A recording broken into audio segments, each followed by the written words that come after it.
on 235, but I'm actually mirrored to the 235 right now. If I wanted to switch to a different classroom, I would just touch that, whatever classroom that is.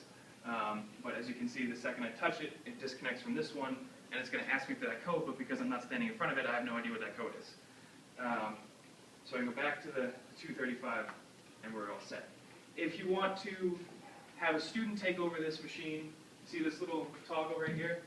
You can undo that toggle, and now anybody else will be able to take over that. So if I grab my phone here. So when it's green, someone else can access it? No, when it's green, you're accessing it. So now if I take my phone, for instance. All right, beat you to it. Oh, yep, see, there we go. Oh. Yeah, Mark beat me to it. So that's a perfect example. That's his. Now Mark's controlling it. So that's as easy as it is. All he's got to do is shut it off, and now you can have one of your students take control of the Real? That's kind of Can you deny, like, the class from trying to do that when you're doing something? Yeah, if you're connected to it, if I try to connect right now, it's going to deny me to connect because Mark's connected to it. It's going to say, Apple TV not available. Right, but if you're not connected on your iPad, say, you have something else up on the screen, Yep. and the kids are using their iPads, can you still deny, like, if you're using the laptop instead? If you're using a laptop instead, yeah, your source is going to be different on the projector, so they're not going to be able to see the code. The code won't show.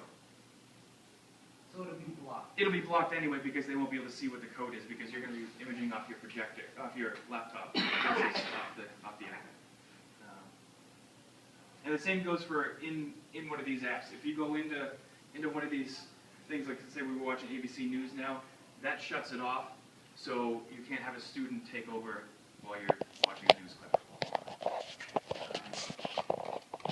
So that's it. It's pretty simple. The system seems to work pretty well.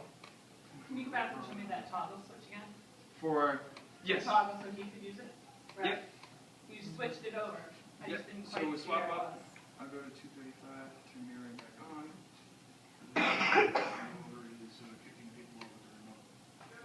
Yes. So once you get this home screen, you can go on your... And you can see the code change because now he released it, so now it's mine. You can go on your, either, I could do this on, say, a laptop that I bring in or something like that, as well as with the iPad. It has to be, unfortunately, it has to be an Apple device to be able to use AirPlay.